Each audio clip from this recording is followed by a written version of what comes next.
រលកថ្មីនៃជំងឺ COVID-19 បានវាយលុកហុងកុងសិង្ហបុរីចិននិងថៃមេរោគ COVID-19 បានលេចចេញរូបរាងជាថ្មីឡើងវិញដោយស្ងាត់ៗដែលជាក្តីបារម្ភកាន់តែខ្លាំងឡើងនៅក្នុងតំបន់អាស៊ីជាពិសេសទីក្រុងហុងកុងសិង្ហបុរីចិននិងថៃជាមួយនឹងការកើនឡើងនៃការឆ្លងនិងករណីធ្ងន់ធ្ងរនៅក្នុងប្រទេសសិង្ហបុរីក្រសួងសុខាភិបាលបានបង្ហាញថាករណី COVID-19 ក្នុងសប្តាហ៍នេះបានកើនឡើង 28% ឡើងដល់ប្រមាណ 14,200 អាចចូលមន្ទីរពេទ្យក៏ដោយសារតែមេរោគកើតឡើងប្រហែល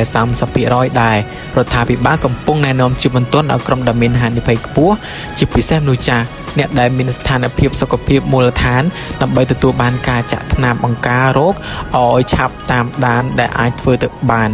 និន្នាការស្តីងគ្នានេះត្រូវបានគេសង្កេតឃើញនៅក្នុងប្រទេសចិននិងប្រទេសថៃមជ្ឈមណ្ឌលគ្រប់គ្រងបង្ការជំងឺរបស់ចិន China CDC បានរាយការណ៍ថាអត្រាធ្វើតេស្តវិជ្ជមាននៅក្នុងមន្ទីរពេទ្យបានកើនឡើងជាង2ដងក្នុងរយៈពេល5សប្តាហ៍ដែលឈានទៅដល់ថ្ងៃទី4សភានេះត្រូវបានចាត់ទុកជាសញ្ញាព្រមានដែលប្រទេសចិនអាចនឹងឈានចូលរលកស្រដៀងនឹងបទពិសោធន៍កាលពីរដូវក្តៅមុននៅក្នុងប្រទេសថៃការផ្ទុះឡើងនៃ COVID-19 បានធ្វើឡើងបន្ទាប់ពីពិធីបុណ្យសង្ក្រាន្តក្នុងខែមេសាដែលពាក់ព័ន្ធនឹងការជួបជុំយ៉ាងទូលំទូលាយ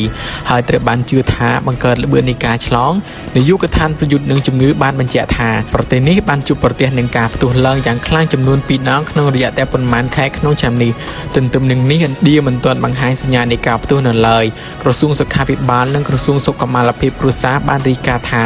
ករណីសកម្មចំនួន93ដងប៉ុណ្ណោះទូទាំងប្រទេសដោយគ្មានភស្តុតាងច្បាស់លាស់នៃការកើនឡើងវិញនៅពេលនេះការកើបឡើងវិញនៃ COVID-19 ក្នុងកំឡុងពេលរដូវក្តៅគឺជាមូលហេតុនៃការព្រួយបារម្ភព្រោះវាផ្ទុយនឹងការសន្មត់ពីមុនដែលថាវីរុសមានឥរិយាបថស្តីងគ្នាទៅនឹងជំងឺគ្រុនតាសាយតាមរដូវជាធម្មតាថយចុះនៅក្នុងខែក្តៅការកើនឡើងចំនួនករណីនៅហុងកុងសិង្ហបុរីចិននិងថៃបង្ហាញថាជំងឺរាតត្បាតនៅមិនទាន់ចប់ទេ COVID-19 នៅតែបន្តគំរាមកំហែងដល់ប្រព័ន្ធសុខភាពសាធារណៈជាពិសេសប្រសិនបើមិនមានវិធានការត្រូវបន្ធូរបន្ថយ